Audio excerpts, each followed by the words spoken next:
Hello, everyone. Hi, I'm Dave Rafferty. John Wasden. Class is about to begin. Location retired to Yes, yes it is.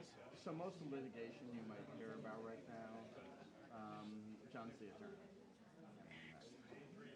So where are you at? Congressional budget. Good morning. How are you?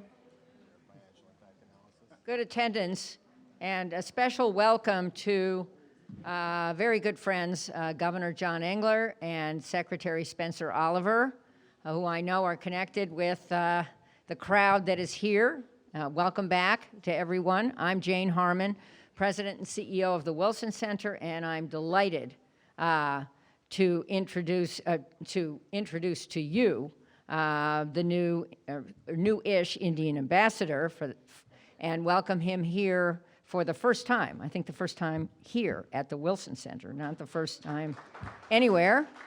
Welcome, Mr. Ambassador, and honored that he is the keynote speaker introducing today's event.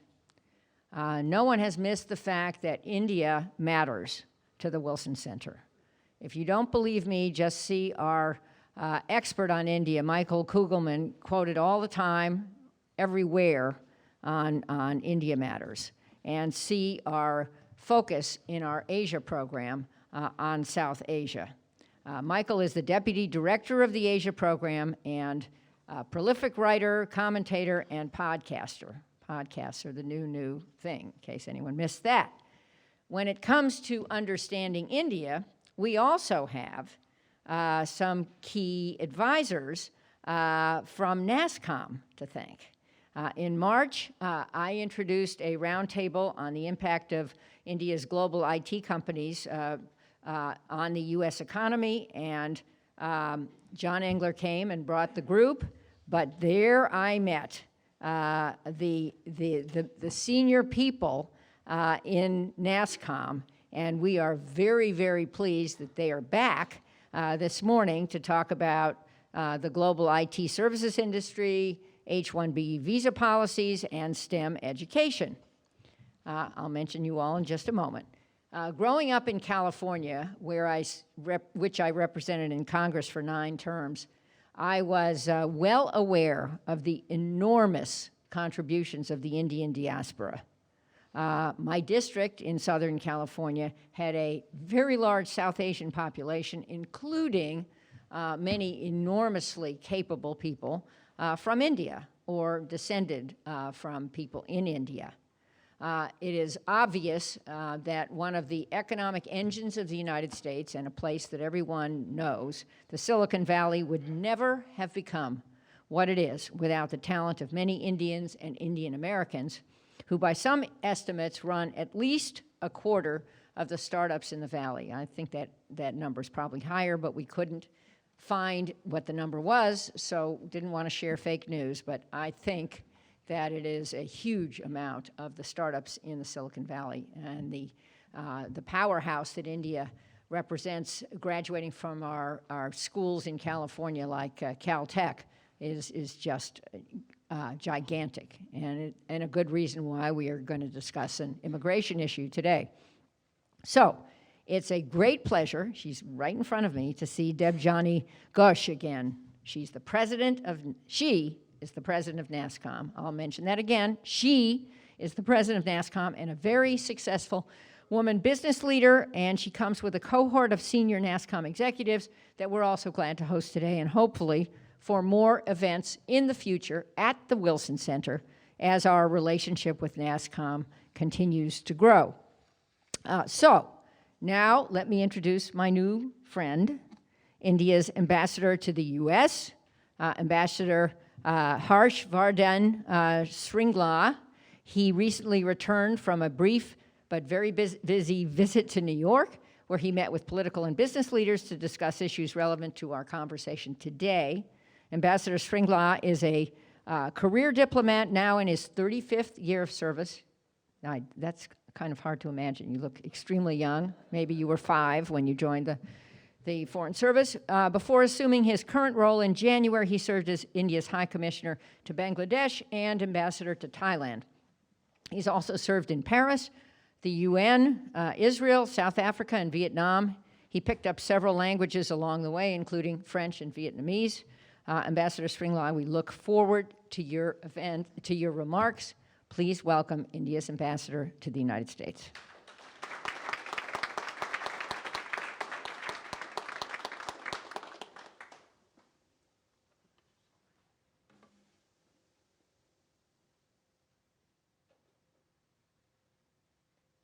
Good morning, and let me begin by thanking Congresswoman Jane Harman for the very nice remarks and introduction that she made of me.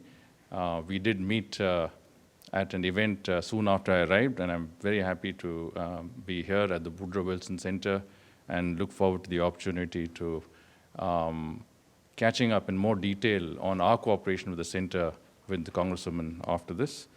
I do know that the Woodrow Wilson Center has initiated a new level of cooperation with NASSCOM, that you're working on the non-security sector areas of cooperation between India and the United States. And I was telling your colleague, Skugelman, that we welcome this initiative. I think this is something that the relationship needs, more focus on issues that are important and relevant to our two countries. But I want to begin by congratulating the National Association of Software and Service Companies of India, NASSCOM, as well as the IHS market for bringing out reports on India's IT sector and the role that India plays in the US economy in terms of creation of jobs and economic growth.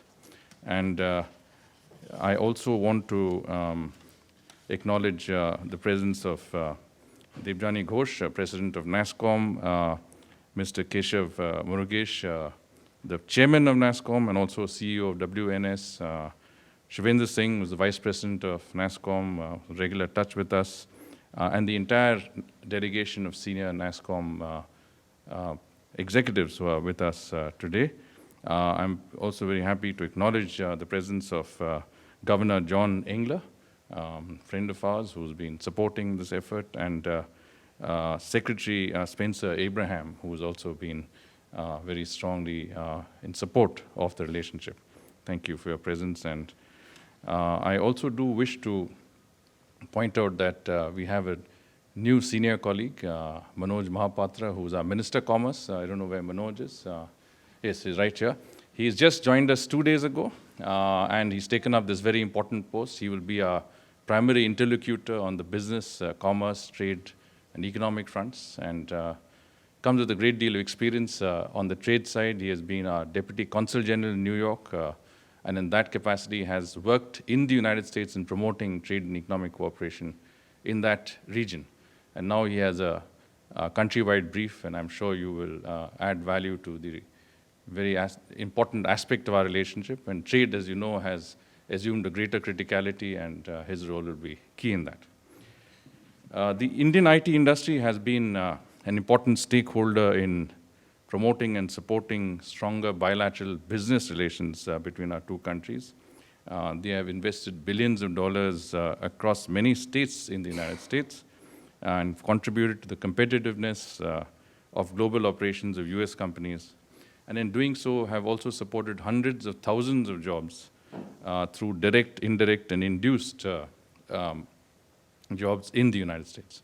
So this value that you bring to the high-tech sector in the United States, computed by some as being at over $50 billion, is significant, and which is why, as I said, we're very happy that the Woodrow Wilson Center is working to look at these aspects of our cooperation, the non-security aspects of our cooperation that are so important. Indian IT companies are deeply embedded in the roots of American society, and their contributions have exceeded far beyond the economy. One of the roles played by Indian companies is, of course, through CSR activities, and I just wanted to point out to some examples of prominent CSR initiatives taken by Indian IT companies, one of which is Wipro's active involvement in providing relief in the aftermath of Hurricane Harvey in September 2017, in partnership with Firstbook. Another example is TCS's pledge of $500,000 of support to the American Red Cross for disaster relief and its education initiative in 2017 called My Future in School. And this, of course, goes well beyond business operations. There are several other contributions by Indian tech companies. Infosys' partnership with Trinity College and Applied Learning Initiative, Mindtree's $2 million grant to Stanford University last year, Tech Mahindra's technology and analytics partnership with the Jacksonville Jaguars to provide next-generation digital technology expertise, and HCL being named the Outstanding Employer in North Carolina in 2015. The movement of highly skilled individuals, personnel, Indian professionals in the US through programs such as the H-1B, and this is the subject of the exercise today, has been a mutually beneficial partnership.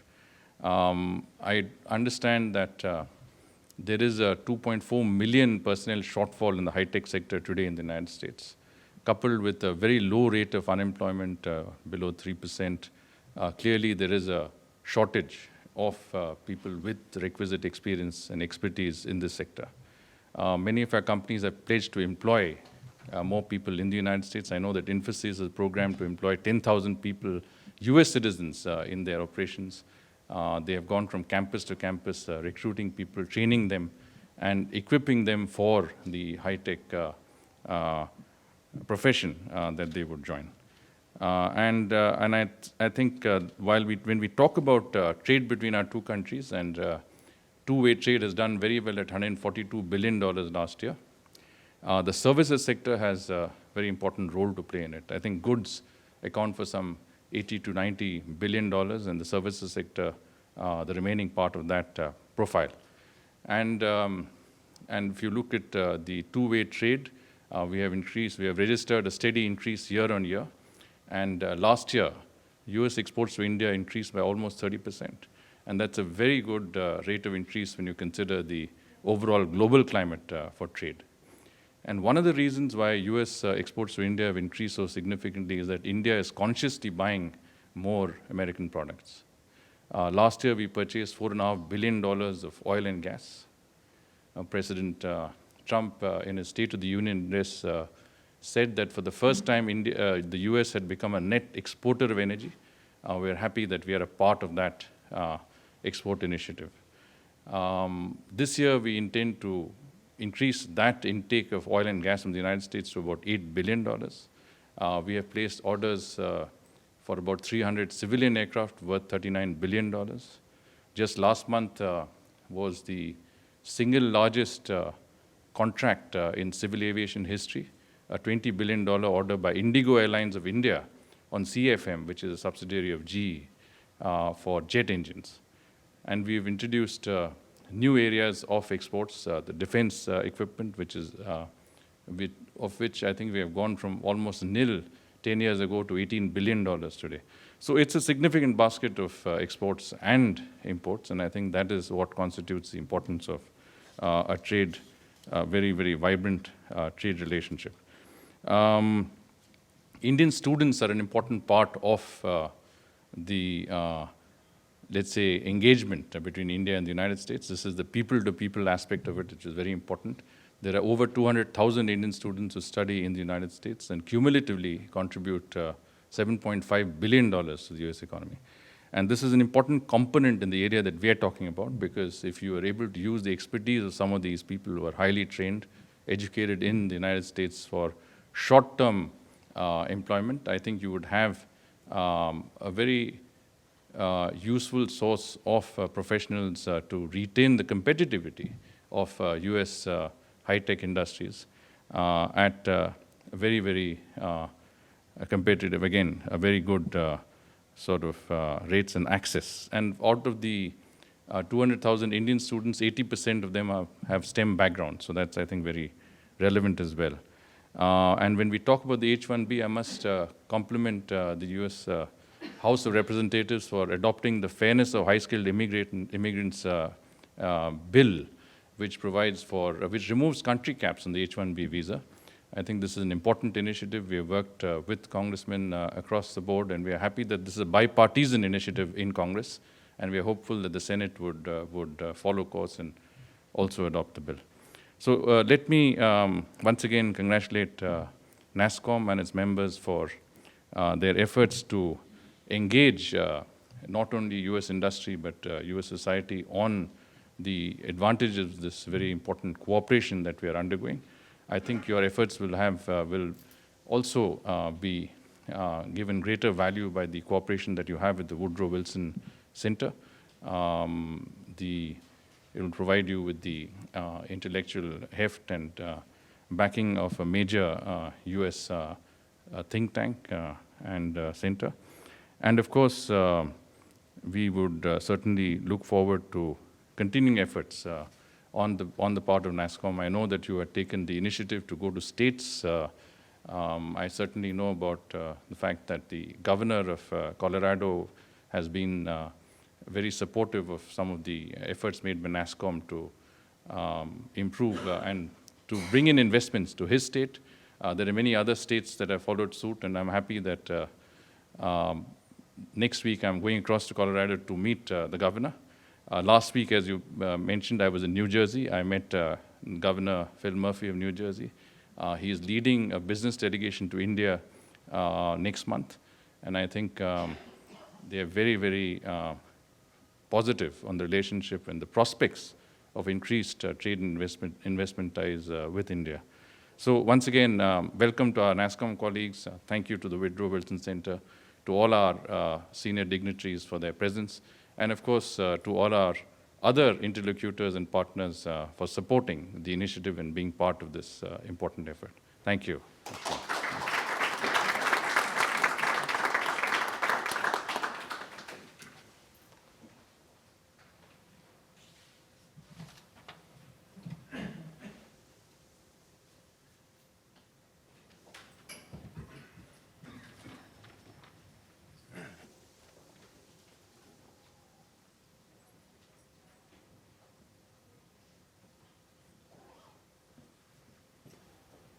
We're just going to take a 2-minute break while we invite our panelists for our, our next session to come up. So just stay where you are, and we'll start in just a minute or two. Thank you.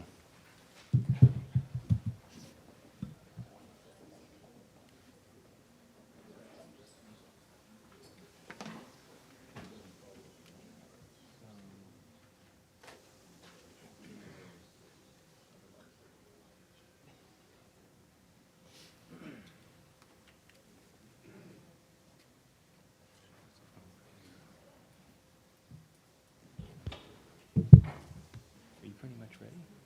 Okay, you may as well start then.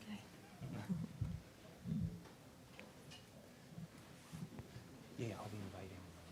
Yeah, Chad will do first.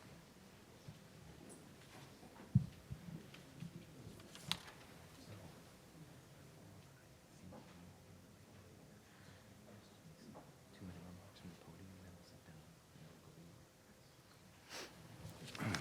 Okay. All right, well, good morning, everyone. Thank you all for coming today. My name is Michael Kugelman.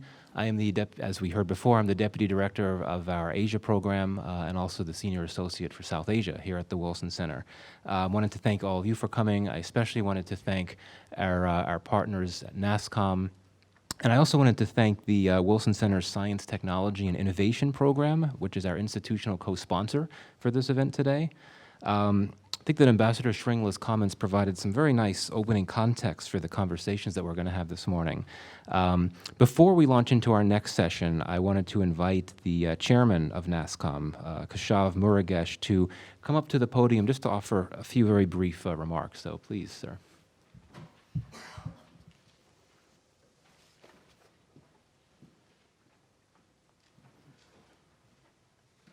Well, good morning, everyone, and it's wonderful to be here. Very good to listen to the ambassador, and of course also the early comments from the Congresswoman Jane. As you know, NASSCOM has close to about 3,000 members, all delivering on technology solutions. And our focus in these meetings and these fly-ins is really to make sure that we are able to present the right messages in terms of how our companies are impacting global business, how every business in the world today has become a technology business, and why we must all work together in terms of ensuring that we are making good progress from a technology and from a skilling point of view long term. In terms of just the impact that NASSCOM companies have created, I just want to mention a few statistics. First and foremost, technology companies from India contribute about $78 billion of sales in the US. 170,000 jobs are created directly by these tech companies from India, but more importantly, close to 1 million jobs are created indirectly. I want to specifically mention that close to $16.3 billion of wages are paid by these companies of Indian origin in the US. And it's really heartening to know that while NASSCOM contributes about $185 billion to India's numbers, we also contribute $28.2 billion directly to the US GDP and $7.7 billion in terms of state and federal taxes in the US. We all know that President Trump has been extremely focused on making sure that all policies are driven towards ensuring that there is great progress from a business point of view. And the whole idea of these fly-ins and NASSCOM coming in and interacting with people on this side of the pond is to make sure that we are continuously enabling the availability of skilled talent and also working with the powers that be and the government to ensure that bad policy does not impact the great progress that we have made. So thank you all for being here, and we look forward to staying in touch.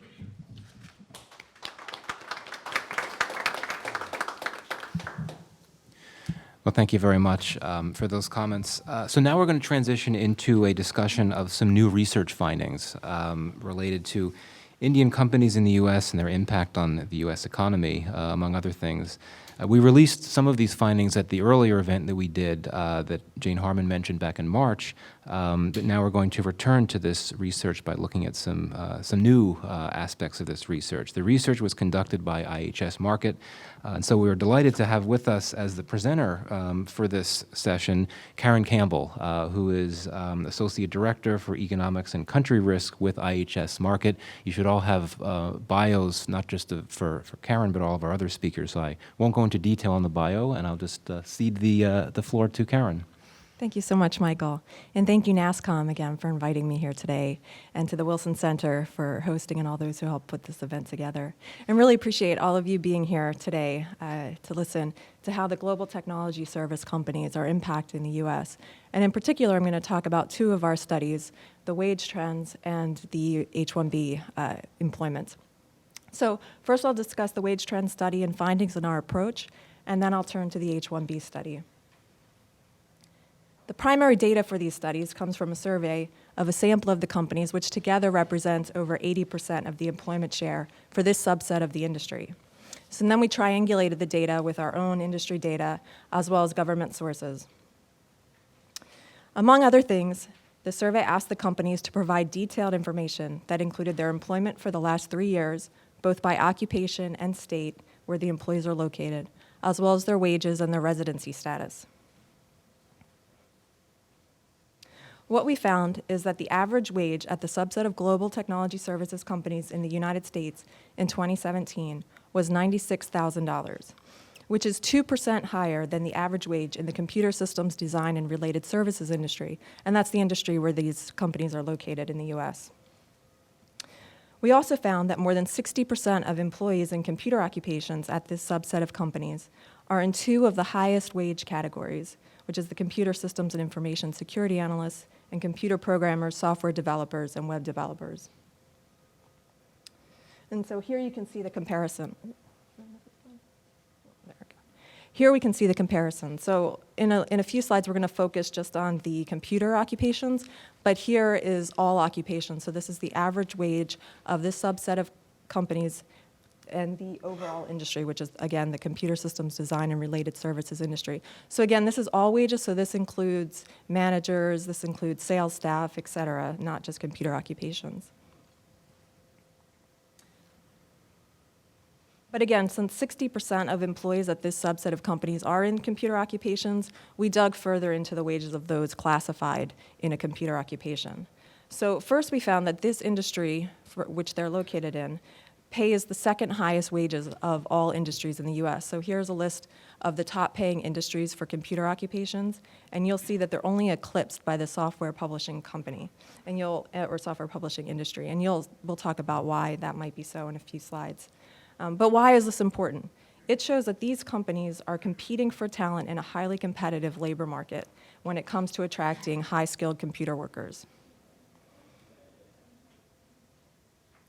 And so furthermore, while we didn't have enough wage data from the survey to drill further down into the detailed computer occupations, we do know two things. So first, in the computer systems design industry versus the average wages across all industries in the US, their industry tends to pay higher wages than the average in the US for most of these detailed computer occupations. And two, the subset of companies, you can see by the little pie chart, the subset of companies pays or employs most of their employees in the higher paid wage categories. So they have, and they have the smallest percentage in the lower paid wage category. So in summary, we found that this subset of global technology services companies pay competitive wages that are above their industry average. And recall that these companies have larger shares of employees in states that are not typically thought of as IT hubs, such as Illinois and North Carolina and others. And these states have relatively lower costs of living. And the wages that they pay these employees in their states help to bolster those local economies, as we talked about in the previous launches. So now I'll drill a little bit further and look specifically at the employment and wage trends to discuss our findings for the H-1B employment and wages for this subset of companies. And first, I'll give a quick overview of the program, and then we'll go through what we found and our approach, and then also provide a brief overview of other studies on the H-1B program that have used similar approach to ours. So many of you already are familiar with the H-1B program, but just to give a brief overview. The H-1B is a non-immigrant visa that allows U.S. employers to temporarily employ foreign workers in specialty occupations. And there are some requirements, though, that the employers of H-1B visa holders must follow regarding wages paid, so that H-1B employment will not affect U.S. workers adversely or their working conditions. So first, foreign nationals generally must possess a bachelor's degree or the foreign equivalent, and many of them have advanced degrees.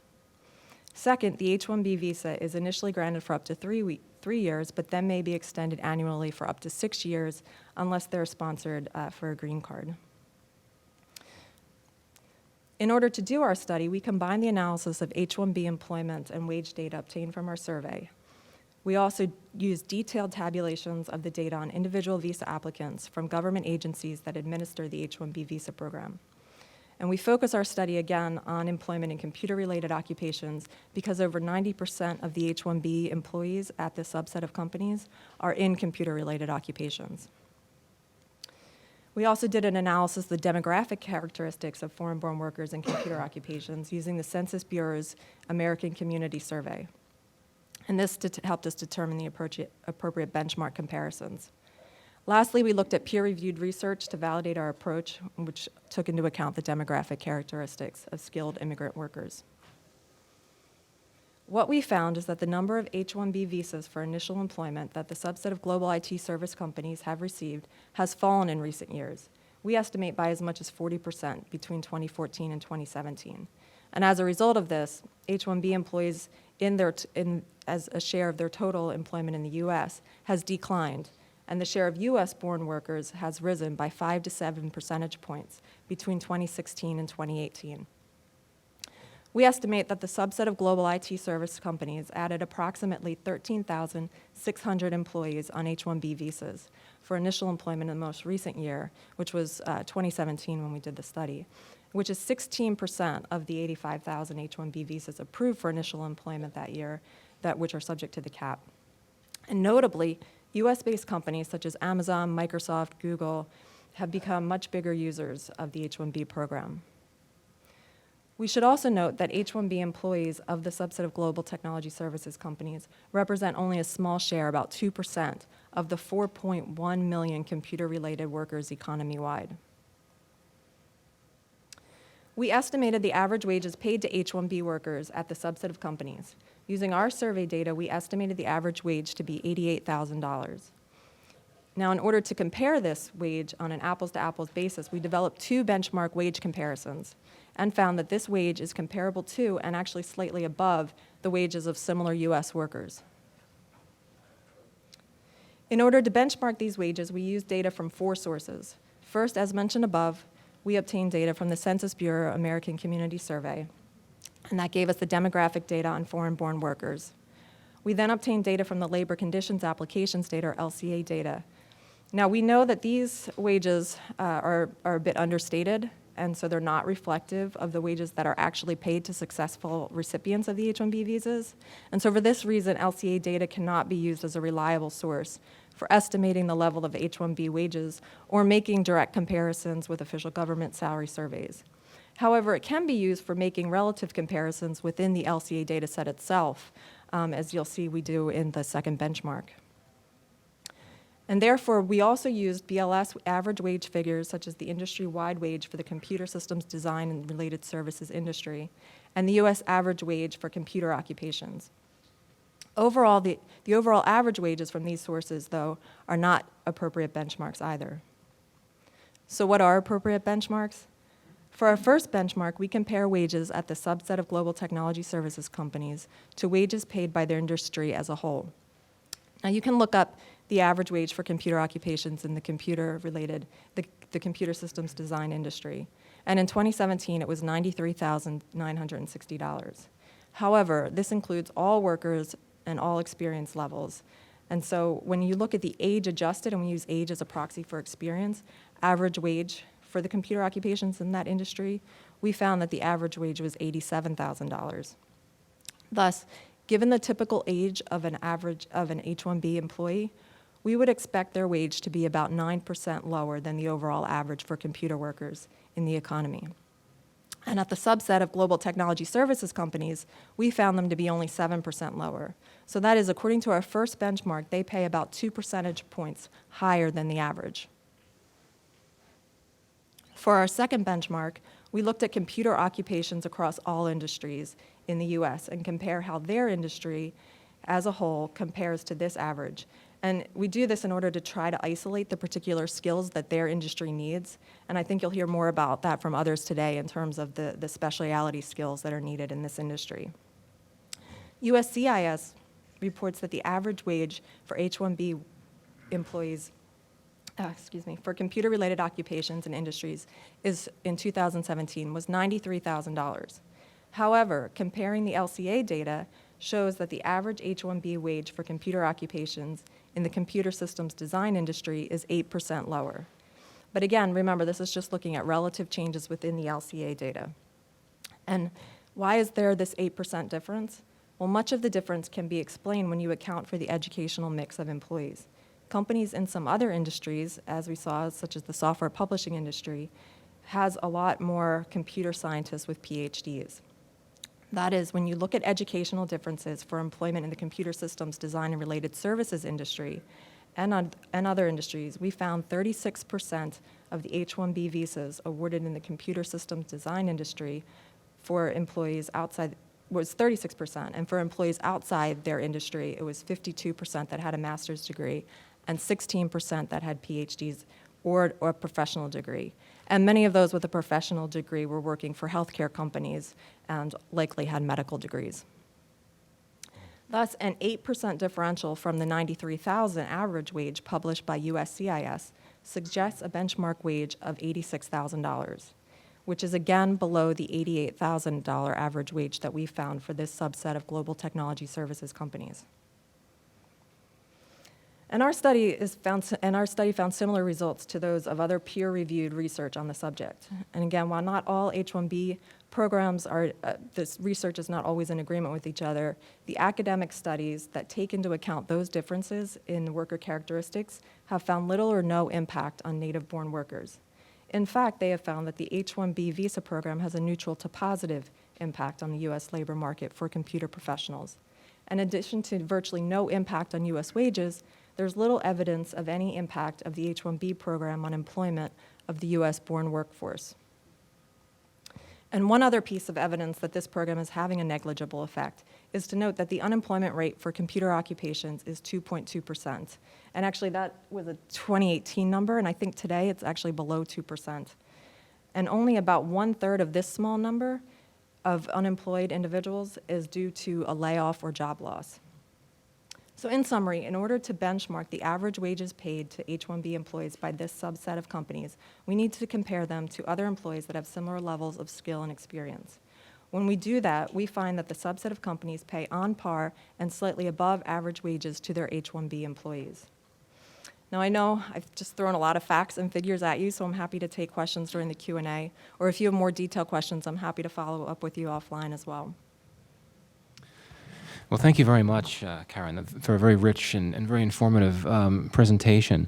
I looked at the time, and unfortunately, it's just about the end. So what I would propose we do is that we take a very quick break, transition into the next session, and then I hope we'll be able to get to questions in the next session and the one beyond that. So if you have a question now, just hold on to it.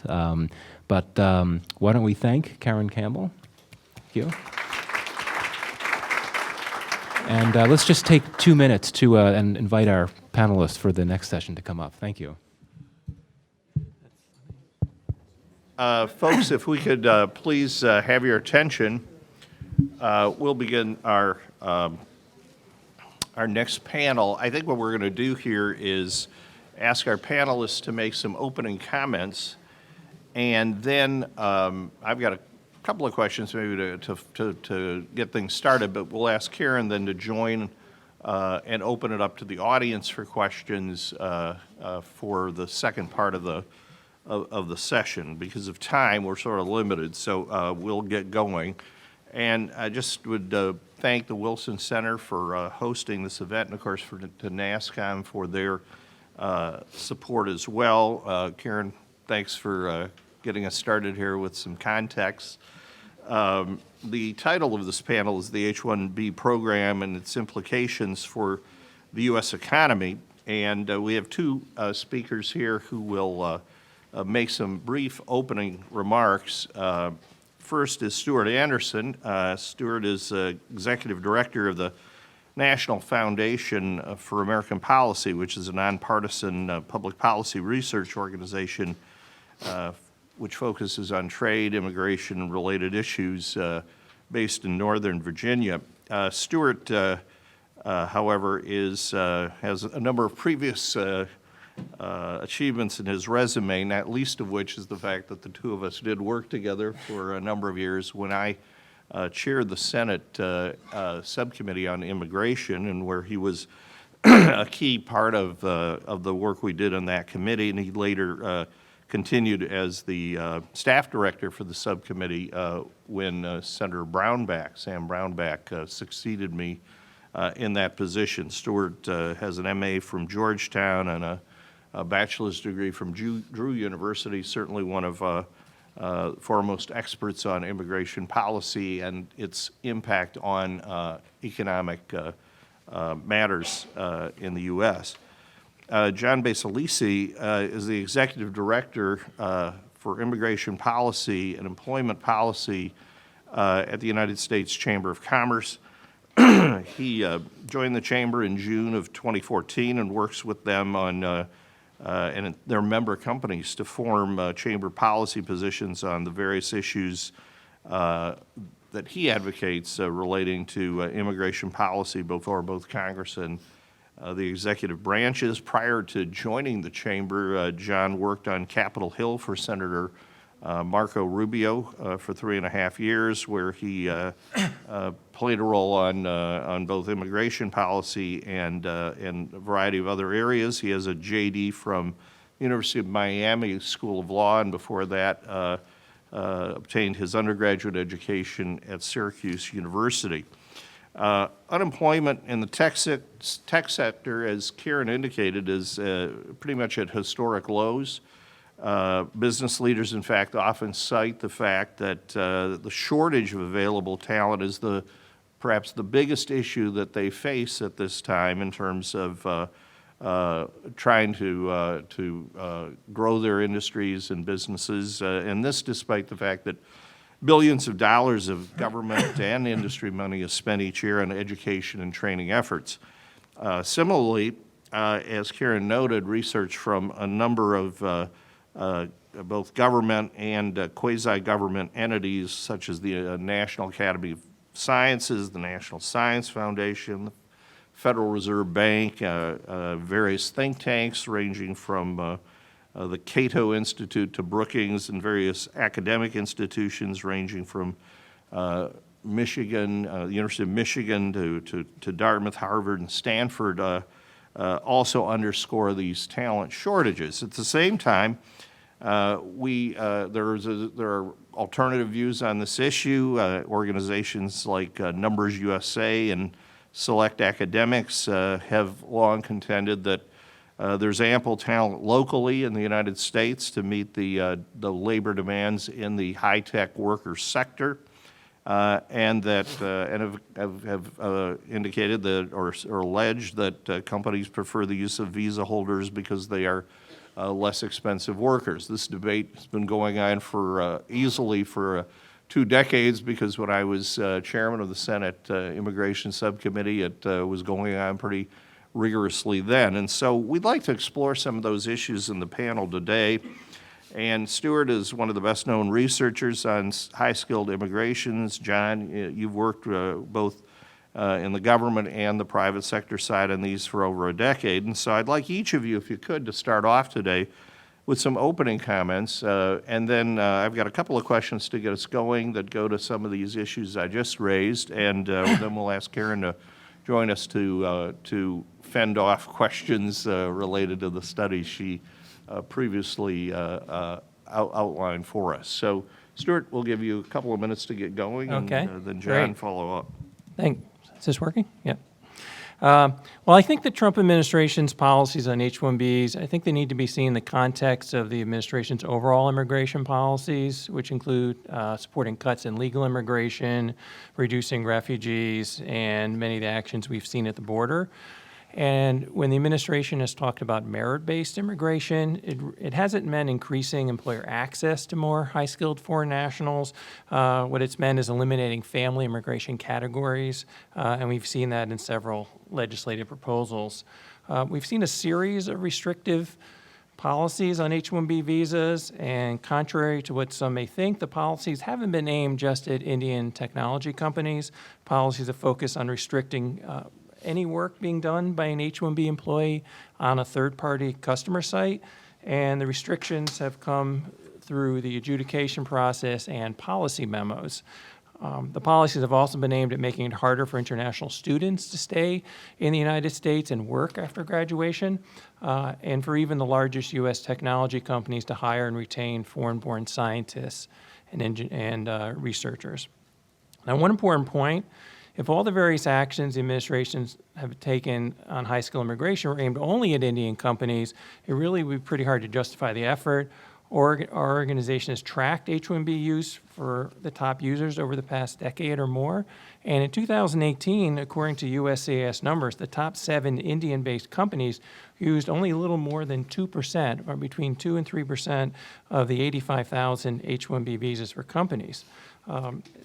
The drop in visa use has been for a variety of reasons, primarily increased hiring in the U.S., changing client needs, and technological advances that require fewer people to perform the work. Now, USCIS has argued in court that nothing has really changed in its policies, but it's quite clear that quite a bit has changed if you look at the data. And as you listen to the statistics I'm going to go over, remember, no new law on H-1B visas has passed in the past 3 or 4 years, and since the Trump administration's been in office, there's been no new regulation on H-1B visas. If you look at the handout, this very low-tech way of handing out pieces of paper. Because of lack of skilled workers. Right. If we had more skilled workers, I would be able to have a really great presentation behind us. But if you look at Table 1 in the handout, you'll see as recently as FY 2015, the denial rate on initial employment for H-1B petitions was only 6%. And by the first quarter of FY 2019, the denial rate had increased to 32%. And it's not just denials. In a number of cases, USCIS is approving applications, but for short periods. I have a copy here of one such petition, and it says here that it's been approved from February 1st, 2019 to February 2nd, 2019. So the person is able to work an entire day before having to go back to the government and get another visa. So that's really part of it, and some of this is subject to litigation. I didn't include the table here for continuing employment, which is primarily when an existing H-1B employee continues to work with the same employer, but the denial rate went from 3% in 2015 to 18% in the first quarter of 2019 for those type of cases. And if you look at Table 2, you can see the numbers change quite a bit for individual companies between 2015 and 2019. These are initial employment. I won't go over all the companies, but you can see nearly all the companies had denial rates of around 1 or 2% in 2015, and even the ones that had slightly higher, their numbers went up to maybe 40 to 50% or even 60% in many cases by 2019. And you can see even some of the large technology companies went from about 1% to maybe 5 or even 13% or so. And if you look at Table 3, we can see similar, if somewhat lower denial rates on the continuing employment. Again, you're looking at denial rates in 2015 of 1 or 2 or 3% for the most part. And then 2019, the denial rates went up into the 30 to 40% range. And even a company like Amazon, which doesn't place people at customer sites, had a denial rate of 17%. When we get complete data for 2019 and in 2020, we can see if this trend continues, but I think most people think the numbers will be somewhat similar as we move forward. And that's because the current policy direction is pretty clear, and it's aimed at making it as difficult as possible for employers to hire high-skilled foreign nationals, particularly if any work is going to be done at a customer site. And that's even though the demand for digital transformation at Fortune 500 and other companies has really never been higher. And these companies are using the services to compete in global markets. I think the CEO of the Everest Group was here at a previous event and talked about that in great detail. To expect all this work that is going to be accomplished only with people who were born in the United States doesn't make a lot of sense. That's because the demand and the need is so great. And when you look at U.S. universities, certainly at the graduate level, only about 20% of the full-time graduate students in computer science and electrical engineering are U.S. students. So I'd say in closing, the big picture we should keep in mind is an H-1B visa is generally the only practical way for a high-skilled foreign national to work long-term in America, whether they're educated in the U.S. or abroad. And it's often a stepping stone to the American dream. Many of those dreams have been ending because of different administration policies, denying people who in many cases have been waiting for green cards and were trying to extend their stay in the United States, but they were denied and had to leave the country. It would be great if we eliminated the per-country limit on employment-based green cards, as Senator Abraham tried to do both in 1998 and 2000, but couldn't get the House to go along with him. It would also be great to have far more employment-based green cards. While the per-country limit bill seems to have a chance of becoming law, it seems unlikely we'll see a large increase in employment-based green cards for permanent residents. That means H-1B visas and the policies surrounding them will continue to be important for employers and for those who want to take their shot at the American dream. Thank you, Stuart. John? Well, good morning, everyone. I want to thank the Wilson Center for inviting me here. Any time away from my desk is a good time, so I'm glad to be here. And I want to thank Spencer Abraham for getting my last name correct, which, as you can imagine, doesn't happen all the time. So once again, we're 2 for 2 right now. I find very little, if anything, to disagree with what Stuart just said in terms of the situation impacting, folks that hire or companies that hire H-1Bs, whether it's IT services firms or accounting and financial services firms or just the other companies that the chamber represents. If there's one thing that has been crystal clear across the board is that with the Trump administration's policies in terms of adjudicating increasing the level of RFEs that they provide to employers, increasing the number of denials that they issue to employers, particularly for folks that are continuing employment in the United States. That's been very disruptive, caused an awful lot of uncertainty, and in terms of the ability to meet, whether it's their company's demands or the demands of their clients, it causes an awful lot of what do we do now in terms of not just having to finish up whatever project that individual was working on, because now they'll probably have to do something while they're moving out of the United States. There's also the issue of how do you retain the level of talent that you had to continue to have the productive capacity you once had, now that someone, or usually not just one person, there's several people that were on your payroll that are now no longer there. That's a tough thing to deal with. I would go on to say that with regard to the policies that the chamber would like to see, eliminating the per country caps would help. I also think that in doing so, if you really want to get the type of policy set in place that will help, you need that coupled with more green card numbers. Whether that's through expanding the current employment-based system that you have, whether it's, I look forward to seeing what the administration has to offer with their merit-based ideas. It's my understanding that they're not going to increase numbers across the board. They're going to increase numbers for the employment-based categories at the expense of some of the family-based categories and the diversity lottery. But it will be interesting to see how that all comes together when it goes public. I do think that with Stewart talking about look at the Trump administration's policies as a whole, to me, the undergirding rationale for everything that they do is that they're trying to protect the interests of American workers. And the chamber is not going to sit here and say that the H-1B program is somehow antithetical to the interests of American workers. We think that having H-1B workers complement the American workers that they have.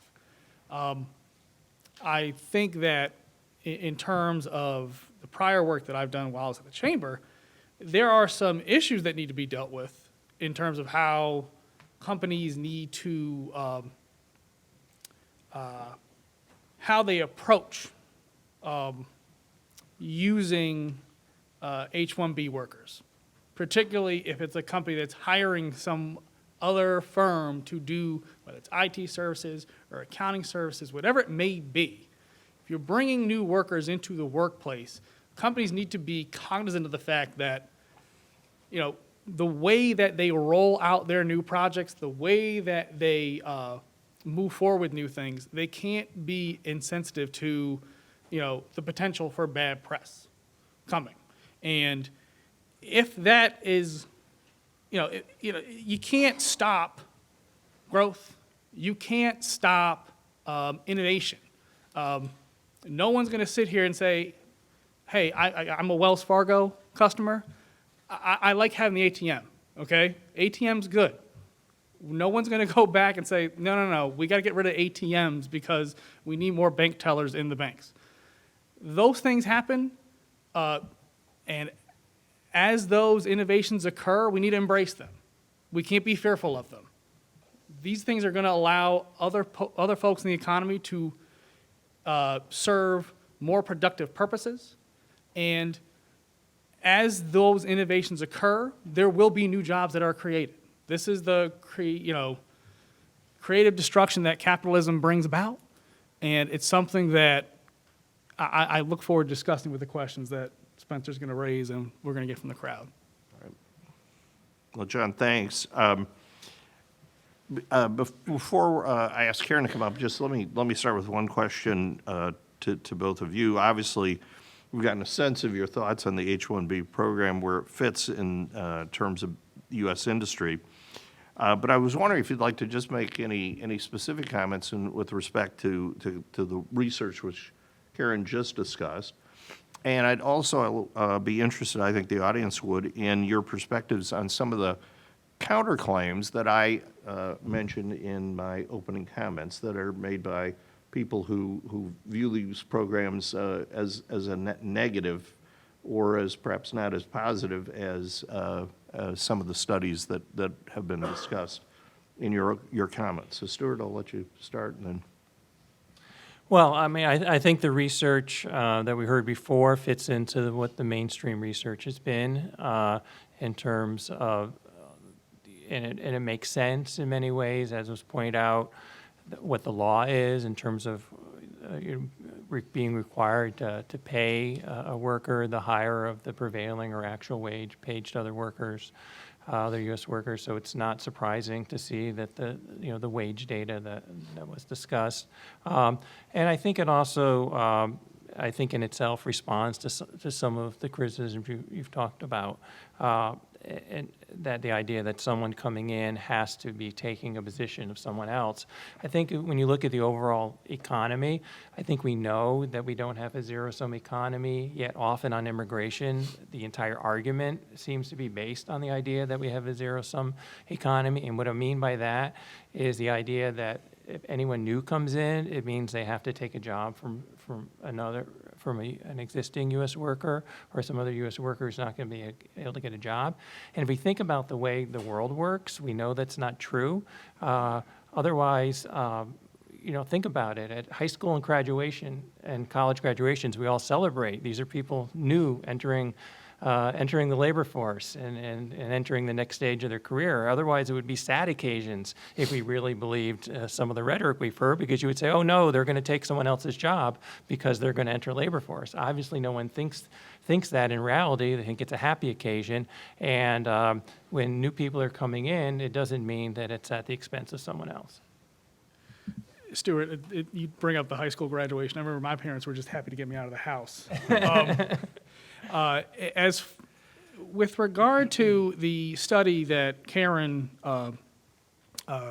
outlined earlier, I think a lot of this points to, not just that these individuals aren't taking other folks' jobs, but they're also not undercutting the interests of American workers by somehow being grossly underpaid. I also think that how we view this, it's a spinoff on what Stuart just said, but it's the overall size of the economic pie. I'm from upstate New York, and aside from Albany, you go to Utica, Syracuse, Rochester, Buffalo. Those areas would love to have more people, period. When you take people out of an area, that's when bad things really start to happen, because the only businesses that are humming are the funeral homes. And that's not a good look for anyone. Tough crowd. It's the delivery, John, but. But to piggyback off of what Stuart said, I think that, when you look at the benefits that H-1B employers across the board provide to the U.S. economy, I don't think you can say that the H-1B program is somehow a net negative to the U.S. economy. And I'd recommend everyone read the National Academy of Sciences study. I think it was released in 2016 on this, and it found, high-skilled immigrants are good for the U.S.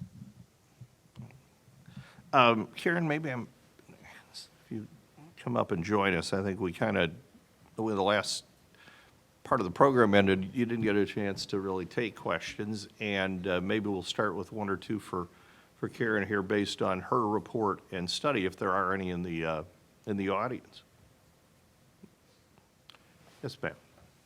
I have a question about if you have a comparable study that was done prior to, say, 2015, so that one can see whether the change is more recent in the higher wages, or was that always the case?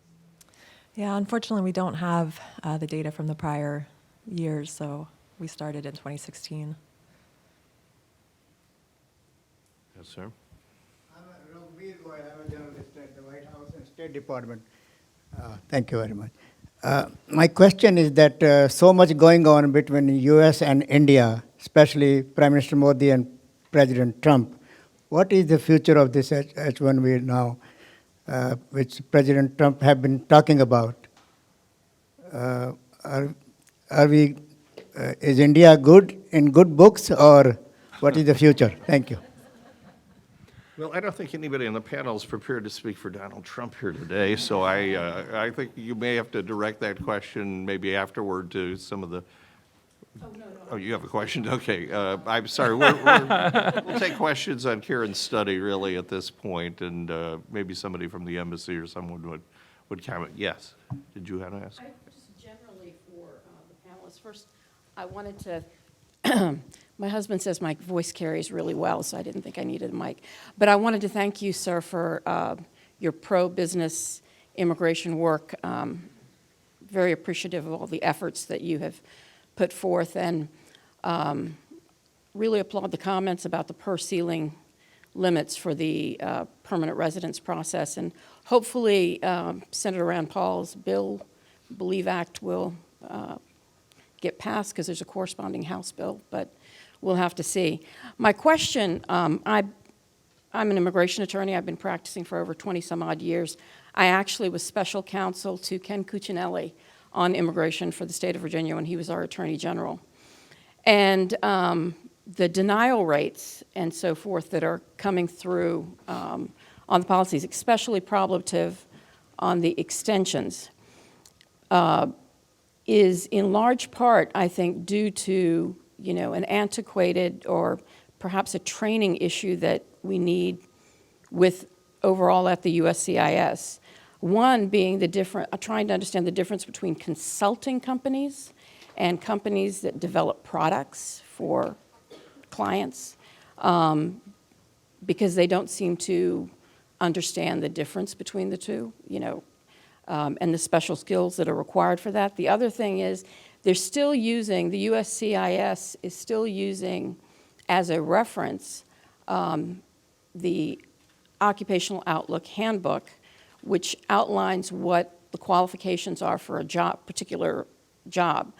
Well, those SOC codes were developed, last updated in 2010. And so what happens is that a large number of the denials, it's almost general, that they question whether it's a specialty occupation. That's why I had asked whether the specific degree was outlined in your study. But so if it doesn't fit under one of the SOC codes, it goes into a general, all other computer occupations. So, for example, software engineer and architect, user interface design or strategist would all come under that other. And because other does not have a degree required, they're saying it's not a specialty occupation. And it is ridiculous to me because it's, number one, it's an antiquated system. Number two, the adjudications field manual specifically says that this is not the end-all reference, the Bible for the SOC codes, because technology is evolving. And from 2010, who would have thought that, user interface, for example, AI is going to be incorporated in it, and it's going to change the dynamics of innovation. Is there a question? Yeah, so I wanted to say, how do we then change the policy side? I mean, you've all talked about how immigration is good for the economy and H-1Bs are good for the economy. How do you make an impact on the policy side? Well, there's a lot to unpack there. And I would say that in your reference to the Occupational Outlook Handbook, it's definitely the Old Testament.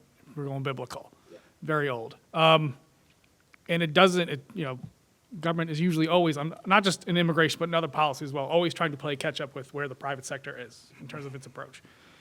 I think the long and the short of it, at least for the near term, if you look at, this is just anecdotal stories that I can offer from members that tell me where they see success. And you can surmise it in 2 words: money talks. If you're willing to pay the immigrant more money, like wage level 2, wage level 3, you tend to see higher success rates. And I think it was very telling early on this administration when they redid the computer programmer memo for the Nebraska Service Center way back when. They said, look, if you're going to pay these people wage level 1, don't expect them to get in. And I think that is something that it's reverberated throughout just how the agency does its adjudications.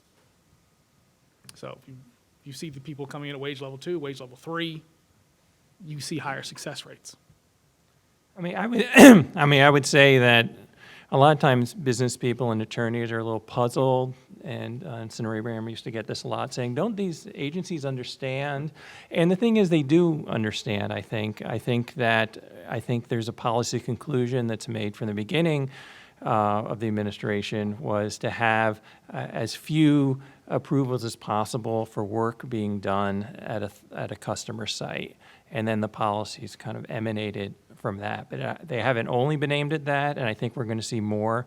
They're going to be going after international students and others. But I think that's where a lot of the policies come from. And I think some of the lawsuits that have been filed could shed some light on that, particularly if a judge is willing to grant discovery. On lawsuits, what does the panel see coming? I mean, in terms of litigation side of those issues. On litigation, you have the Guilford College case, which goes after the unlawful presence memo that deals with optional practical training. You also have a lawsuit which the Chamber, the National Association of Manufacturers, and the Information Technology Industry Council are intervening in with regard to OPT in general, with the WashTech case.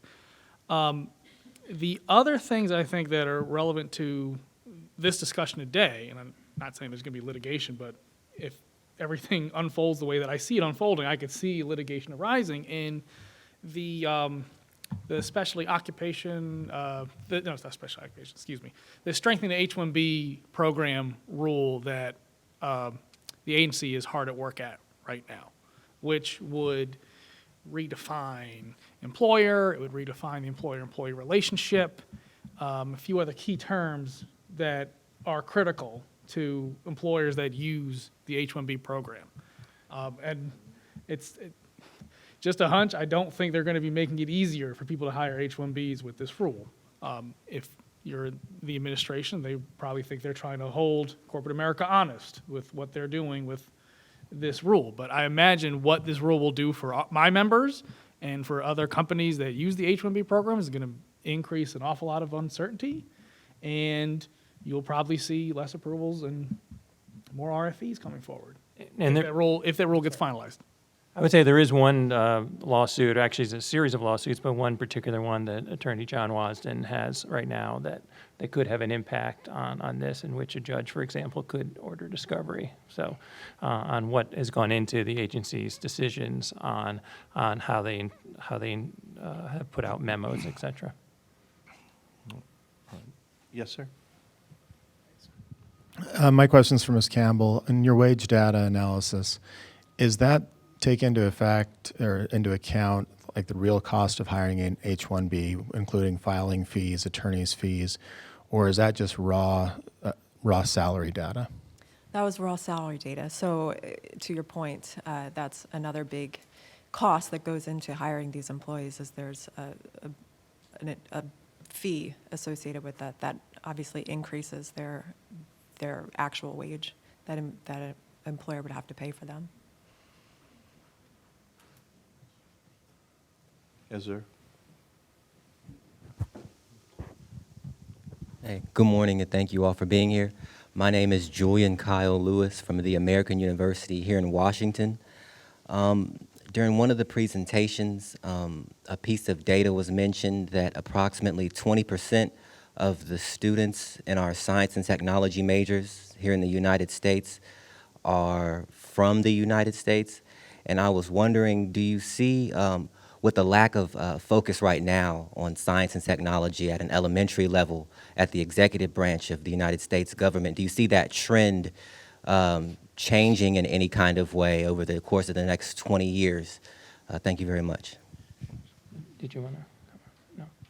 No. I mean, I would say, I mean, it's an excellent point. There's always a lot of talk about improving K through 12 in STEM education, but it's not clear that it's taking hold. I think a good example came in one of the school districts in Maryland, where something like 70 to 80% of the students were failing the Algebra 1 final exam. And while the parents were alarmed, the school district viewed the problem as not that the students weren't learning, but that people were finding out the students weren't learning, and they discontinued having the exams. So unfortunately, we're not seeing the kind of effort that may be necessary to really change that. Stuart, all I can say is that would not fly in the Base Lisi household. Anybody who knows my dad knows that would not happen. I would think that, take a step back. With your question, sir, I think you asked about what the executive branch of the federal government's doing. I don't think that people should just look to the federal government to answer their questions on this issue. State governments can play a very good role, as can local governments, and I wish I knew more about what my colleagues at the chamber are doing on this, but they work to try to build partnerships between state and local governments and the private sector, because private sector companies know what they need out of a worker, and they know what that individual that's coming to them, wet behind the ears, what they are going to need to know to succeed. So if they can work together with companies, and whether it's local colleges or local community colleges, to get people skilled up to what they need to do to survive, to excel at what it is that they need, that's how you see, that's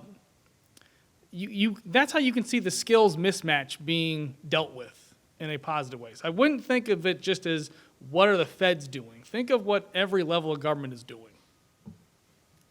I'm not going to elaborate too much, because I don't claim to be an expert on technology-led education, but I do think at the end of the day, most of the K through 12 education decision-making and policy setting and priority setting is done in the local communities and by school districts, school boards, and so on. So we obviously need to look to that levels of government and oversight in order to try to change the trend. Certainly, there are great examples of communities that have tried to do this. There's lots of examples of combined public-private sorts of efforts, but I think John's point about how much Washington can do is accurate. I mean, there's a limit to how much can be sent down from Washington to communities and then translate into really positive programs. I mean, you can sort of make demands that things change, but the actual implementation really is dependent on what's going on in the communities of our country. We are at the end of our time, and I want to thank the panel. Karen, thank you again for the work you've done, and we'll make I guess about a 2-minute switch here to the next panel, but to everybody who participated, we appreciate it very much. Thank you.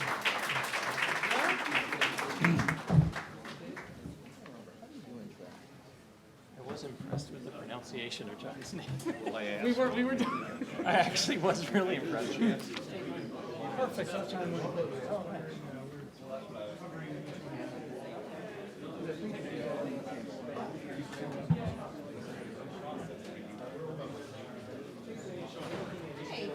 I'm Robin.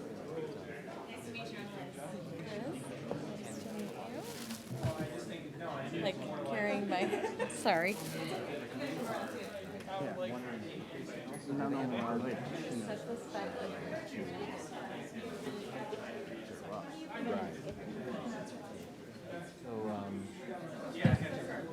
So there's not a hard stop at 12? There is a hard stop at 12.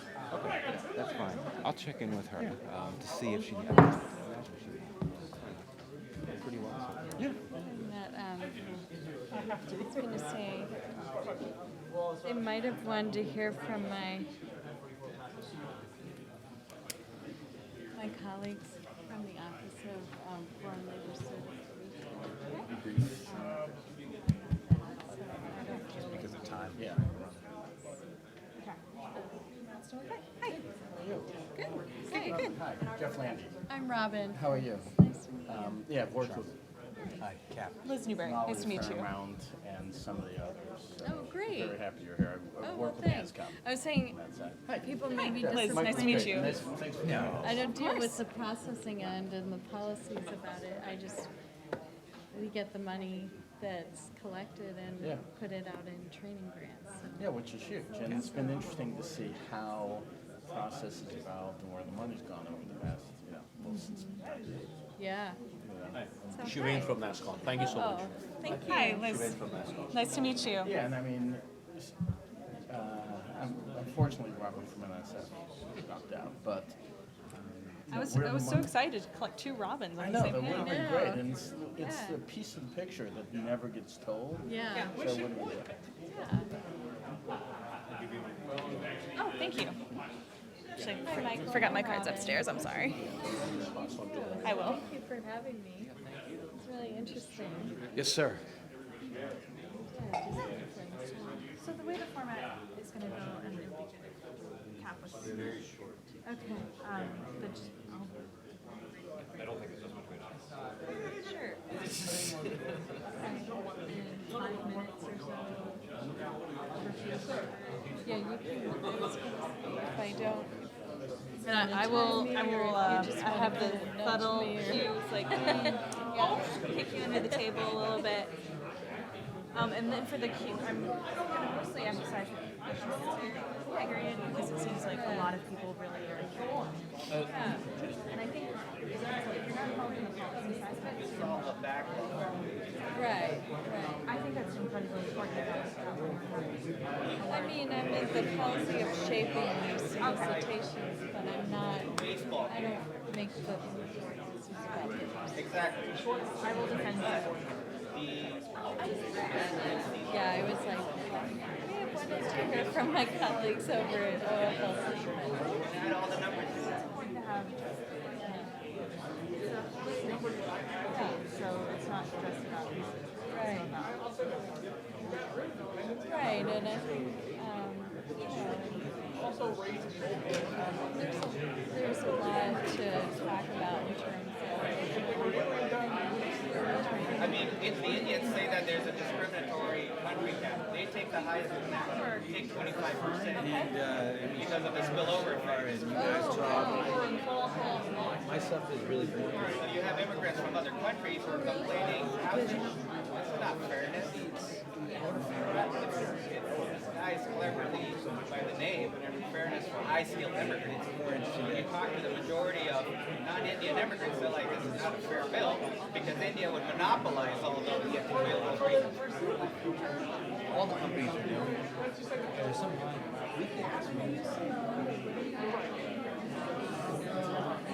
The Chinese have outspoken and said, I don't know how they included art. We just have to wait 3 to 4 years. Yeah. There's some. High school immigrants. We're talking about high school immigrants.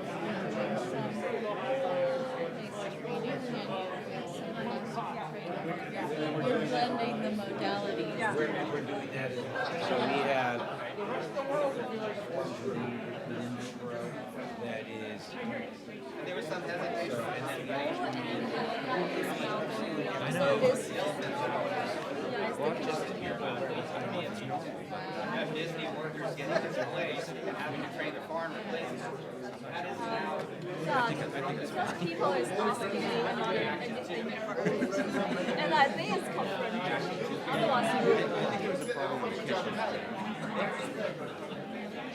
You're complaining technology.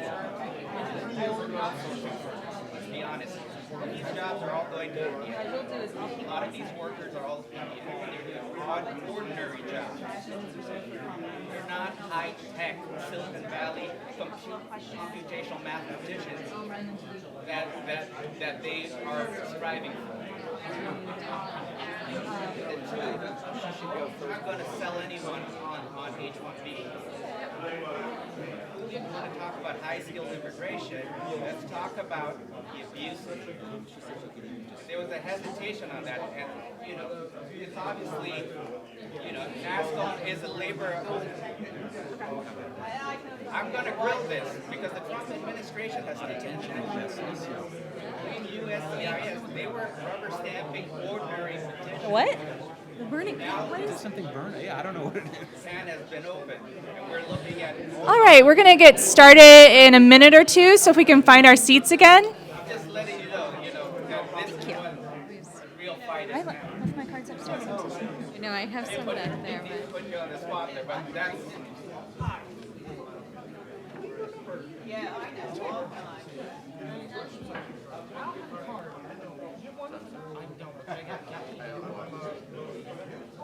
I was just curious.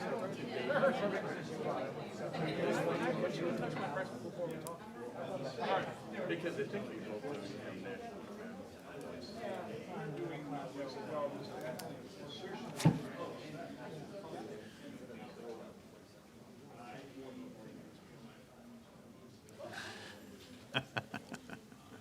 All righty. Okay, I think we're about ready to get started. Thank you guys so much for joining us today for a discussion on industry and government training and STEM education, which I love that there was a slight preview for that on the last panel. For my part, I am Elizabeth Newberry. I'm the director of the Serious Games Initiative here at the Wilson Center in the Science and Technology Innovation Program, which means I have probably the longest title here at the Wilson Center. My PhD is in game studies and science communication.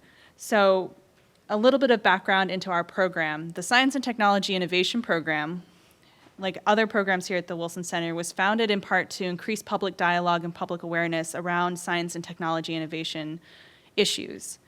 Our expertise is international, and it's also transdisciplinary.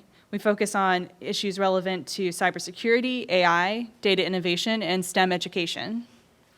For my part, my field has long recognized that 21st century skills center on innovation, and part of the way that we tackle that is through digital communications, digital innovation through games and education and outreach, but also through robust discussions around how can we diversify and innovate in our workforce of tomorrow. I'm here joined today with Robin Fernkas, who is the Acting Deputy Administrator, Office of Workforce Investment, Employing and Training Administration, U.S. Department of Labor. So I think your title is officially longer than mine. We try to make them that. Yeah. And then Cap Sharma, who's the Vice President for Government and Public Affairs, North America of Wipro. We're going to start with 5-minute remarks from each of our panelists, and then I'll turn it over to a robust, I'm sure, question and answer period from the audience. I would encourage you to be thinking about your questions as the discussion goes on so that they can be pointed and brief and concise and beautiful for the live stream. So without further ado, I'm going to pass it over to Robin.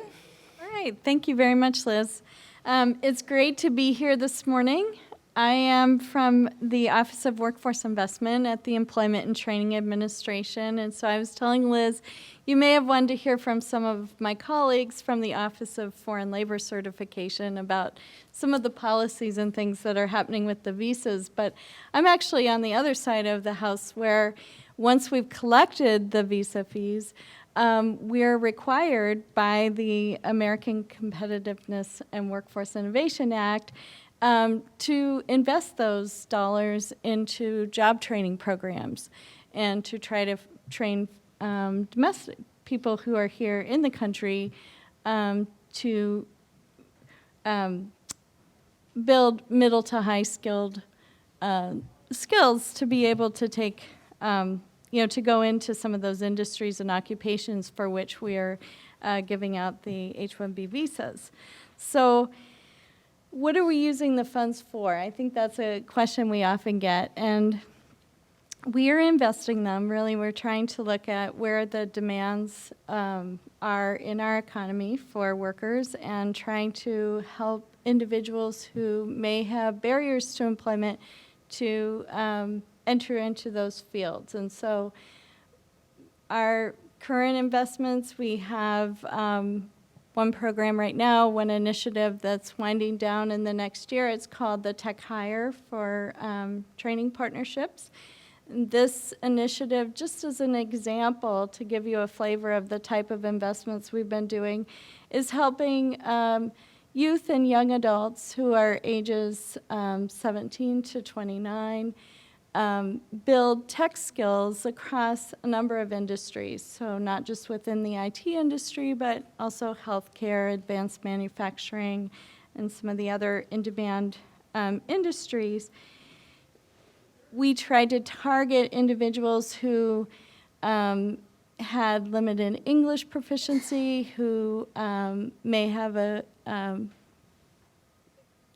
criminal background, may have a disability, and we're trying to experiment with different training approaches, some of them accelerated training programs, such as boot camps and other types of training, to see if we can't get them skilled in order to go into some, we really are trying to get people to move along the career pathway to middle to high skilled jobs, so they may be entering into entry-level jobs within those industries and occupations, but then moving them further toward middle skill. And middle skill to us is something requiring more than a high school diploma, but maybe less than a bachelor's degree.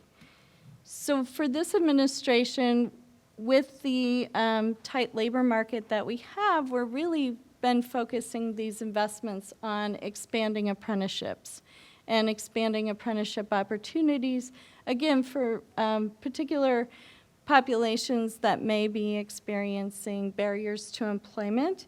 And so we've had two solicitations that we have. One opened last summer.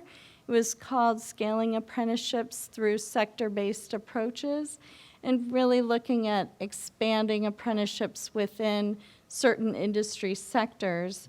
Those closed, and we just awarded those grants in the end of June. And we have just published another solicitation called Apprenticeships Closing the Skills Gap, which I think would be of interest to everyone here. And again, we're looking to expand apprenticeships, not just expansion generally, but really trying to expand getting small and medium-sized businesses involved in the model of apprenticeship where people are working and they're getting skills both on the job as well as through their classroom experience, but also expanding to new and different industries. I mean, traditionally, we've used apprenticeships very productively within the trades, skilled trades, and now we're trying to use that same model in IT as well as healthcare and advanced manufacturing. So I'm getting the signal here from Liz, so I'll end there, but I'd be happy to talk more about these investments. Thanks, Liz. Thanks, Robin. Thank you to the Woodrow Wilson Center and NASCOM for inviting me to come and talk. And, you know, while I'm going to talk about Wipro's programs on workforce development and upskilling, I just want to say that our programs are pretty much in line with what a lot of the service providers are doing. So take this more as an example of what is the industry has to do or what the industry is doing in order to have a relevant workforce to stay competitive, because it's fairly important for us to have these particular programs in place in order for us to stay relevant in the market. For those of you who don't know Wipro, we're an $8.5 billion technology consulting and business process services company, and we have a workforce of approximately 170,000 operating in 6 continents.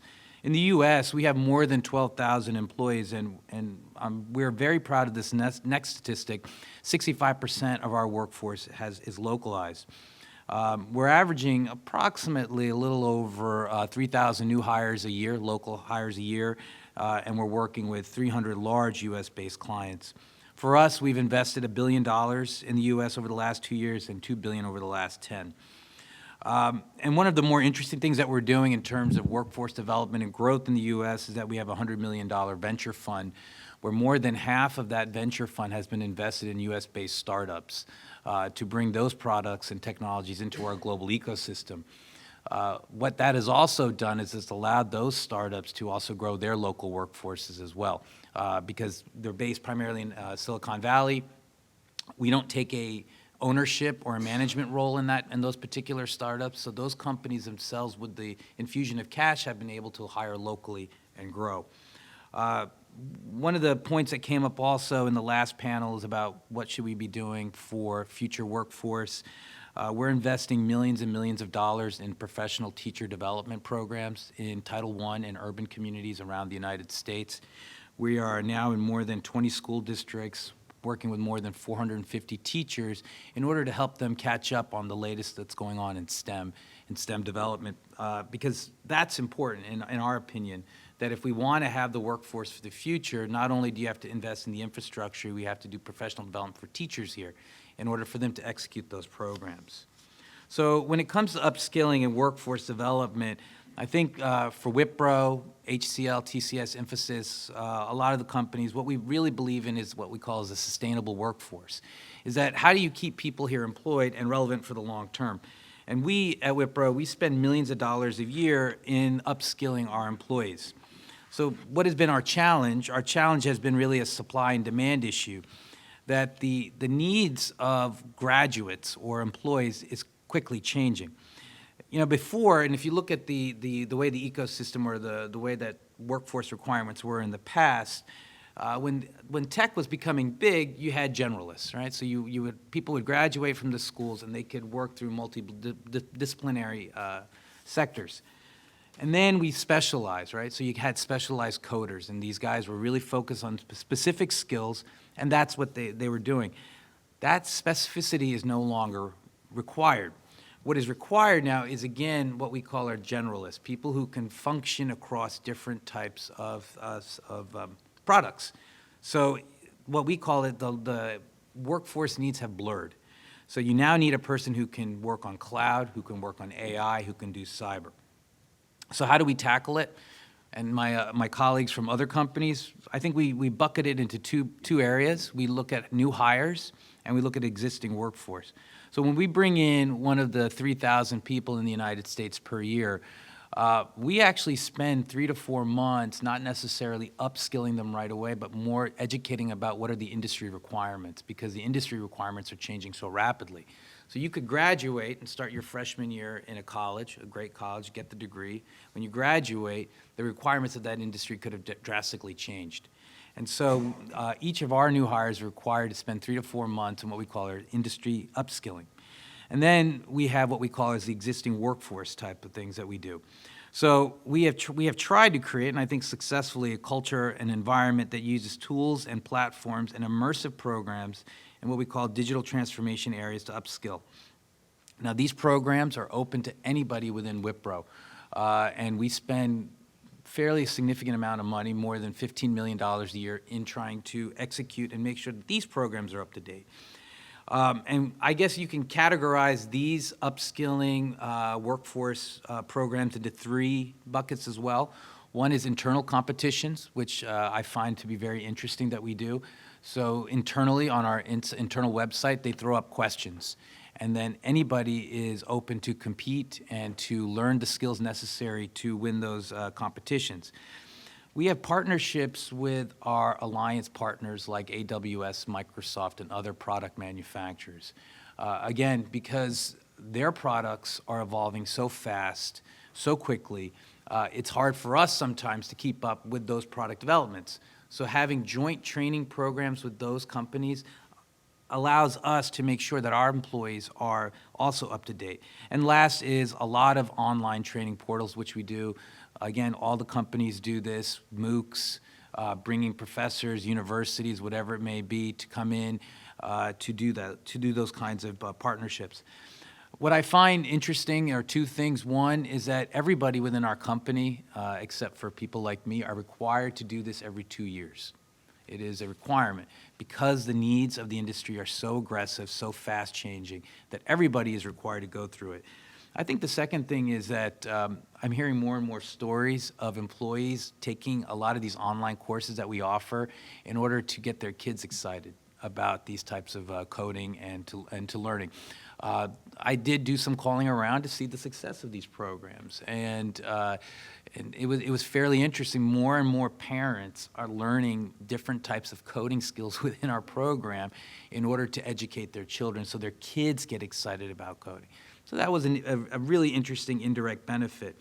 For one of our programs where we do a lot of this online training, just 2016, 2017, 32,000 people within Wipro took the Workforce Certified in one skill area.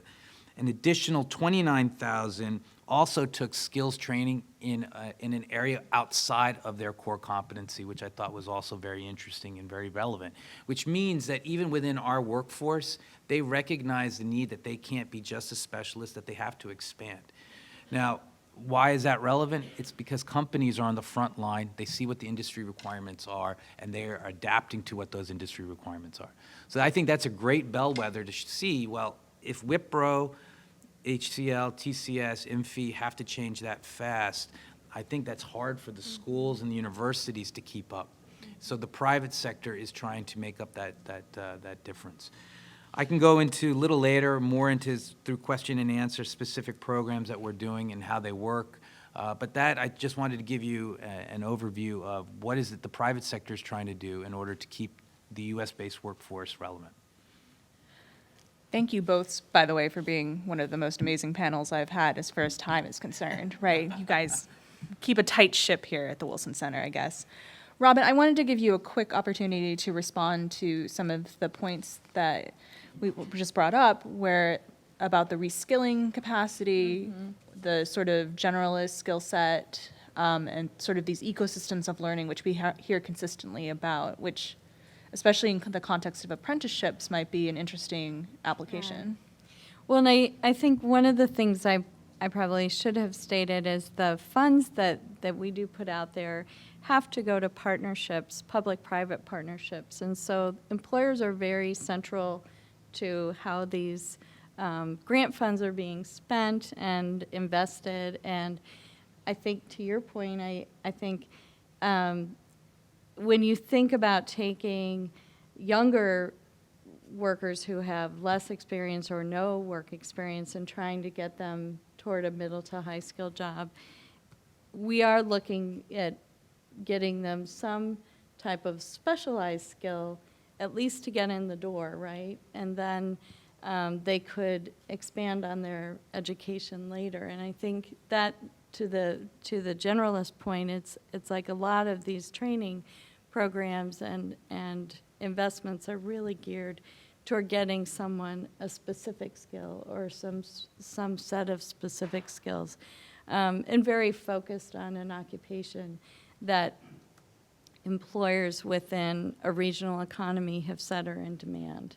And so they're working hand in hand with their local community colleges or other education providers, and their local workforce boards that are funded through the public workforce system, and trying to put together something that in a relatively short amount of time, either through some accelerated training program, and really a lot of these are looking at programs that can be done within 1 to 2 years, get someone to a level where they could, be skilled to enter the workforce or to move up in the workforce. And I think, to your point about reskilling, some of these funds are used for workers that are in the labor market currently, but who are at risk of being laid off if they don't upskill their, or upgrade their skills. Some of them have been dislocated already and are trying to transition their skills to a new occupation. So in that way, I think you're talking about that's sort of the constellation of partners that are coming together to try to reskill individuals. Great. Well, thank you so much for that. Before we get to your questions, we want to give a moment to Dija Ghosh Dejani, I'm sorry. It's been a long day already. But we want to give you an opportunity to have some quick comments and remarks from the floor, since I know that you have to, if we could get a microphone over here.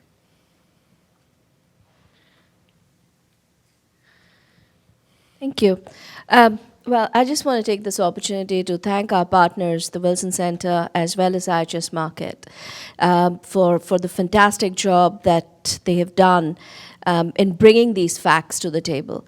You know, as NASSCOM, we have the front row seat to the transformation that the Indian tech industry is going through. We get to see it, we get to live it. And it's amazing to see how much they are changing and how fast they are changing, not just in terms of the work they do, but the core business models of tech is completely changing. So we're really glad that the facts are finally coming out, the data's coming out. I'm really hoping that the right people will take notice of the data so that we can get the right rhetoric or the right narration built for the IT services, because if you're looking at innovation in US, these are the companies that are going to drive the innovation. So it has to be a partnership. It's not an either-or story. It actually has to be an and story. And we're really hoping that the facts will start speaking instead of the false rhetoric. Thank you very much. Thank you so much. All right. We'll turn to your questions now. I would ask you to wait for the mic before also speaking. Please remind us of your name, your position, for the live stream benefit. And I'll take one or two questions at a time and then turn it to the panel to answer. So I see one hand there,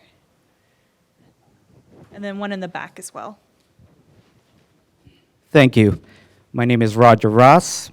I'm from the Progressive for Immigration Reform and U.S. Tech Workers, and I'm also based out of Silicon Valley.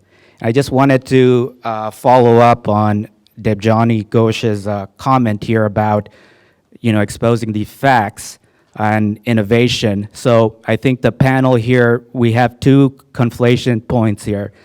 What's going on in Silicon Valley is indeed innovation, but a lot of this conversation is tailored around global technology companies, which are outsourcing business models. So to tailor the question towards Robin and maybe Kapil Sharma here, we are seeing a lot of American tech workers in the IT industry that are being displaced by this business model that Wipro, HCL, Tata and Infosys are enforcing. So I want to ask, what are we tailoring our future for tomorrow for the American citizen workers that by this business model are finding that they're having to train their foreign replacements on H-1B visas, while this conversation is tailoring around that there's a shortage of STEM workers in the United States, and how do these policies actually contribute to American workers that are struggling to find IT jobs? Thank you. There was one more question in the back.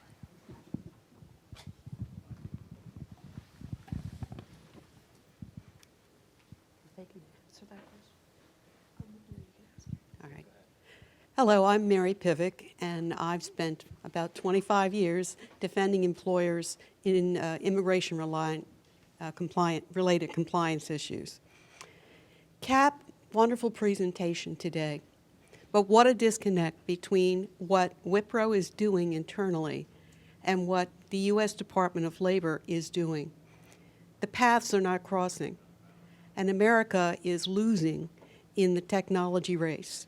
It has more or less abrogated leadership in the field to the Indian companies who are providing us with the best and the brightest through the H-1B program and beyond.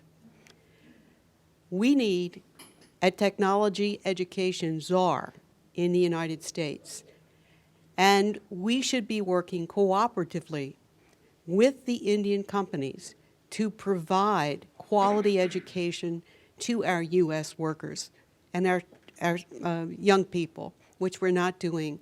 I hate to say it, Robin, but your program is it's producing low-level jobs with little opportunity for advancement. So that's my question.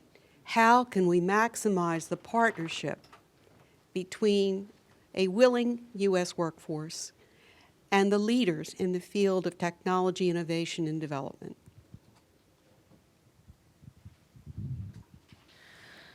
All right, I will turn those questions to the panel. Whichever one you would like to answer first. I guess I'll just take them in the order that we received them, and I appreciate that in some ways you're making more comments or statements than asking questions, and I don't have a ready answer in terms of, you know, the impact of the policies. Where I'm sitting is, you know, we're developing the training investments and shaping those investments to respond to what's happening within a local regional economy, and you know, trying to address, you know, what companies are saying are in demand for the workers in that economy. And in terms of the dislocations within an economy that's happening, as I said, these funds are intended for individuals who are either dislocated from their jobs, they're new entrants to the labor market, or they're, you know, transitioning from one industry to another. So it's probably a very inadequate response to what you're looking for, but that's what I would say. And in terms of the low-level jobs, as I said, this source of funding that we have is trying to move people into the middle to high-skilled jobs. It does take a substantial investment in each individual to do that, and we're not looking at unlimited funds. So I think to the gentleman's statement in the prior panel about it can't be just a federal government solution, I think these are some funds that are out there and trying to address this, but they're not doing it in isolation. We're obviously looking for leveraging funding from the private sector, leveraging funding, other education funding, and you know, that's a part of the public-private partnership that we're looking for when we do put out the grants. So, Thank you, Robin. Cap? So I'll be brief. You know, I don't think there's a disconnect between Robin and Wipro or other companies. I think that they have different roles to serve, and they do work together in some way. If I look at what Wipro is doing in terms from a policy perspective, we open our doors to every thought and policy leader there is in the United States, from school superintendents and teachers to governors. The primary purpose of that is not to show that we're doing local hires, which we're doing. We're proud to show that off at any point, but it's really to expose them to the technology. We recently took about 20 to 30 Chicago, inner-city Title I Chicago public school teachers to our facility in Chicago to explain to them what cloud was, because they were never taught what cloud was. And so how do you expect a teacher who has no training or professional development in STEM or technology to be able then to convey that to the kids?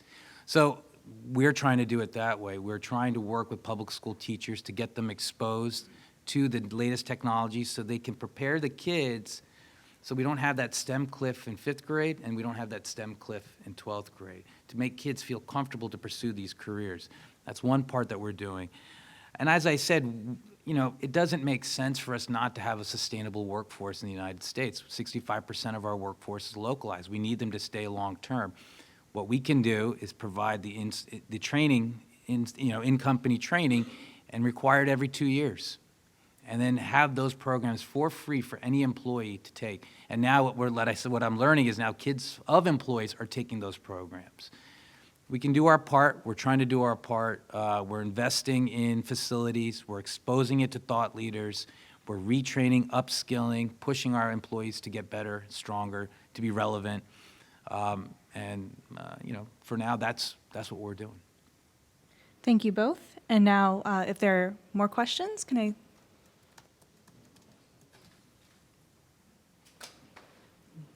Well, seeing no more questions, thank you both so much for joining us here at the Wilson Center and for providing two very unique perspectives on the way to move forward on STEM education and training. Thank you all for joining us.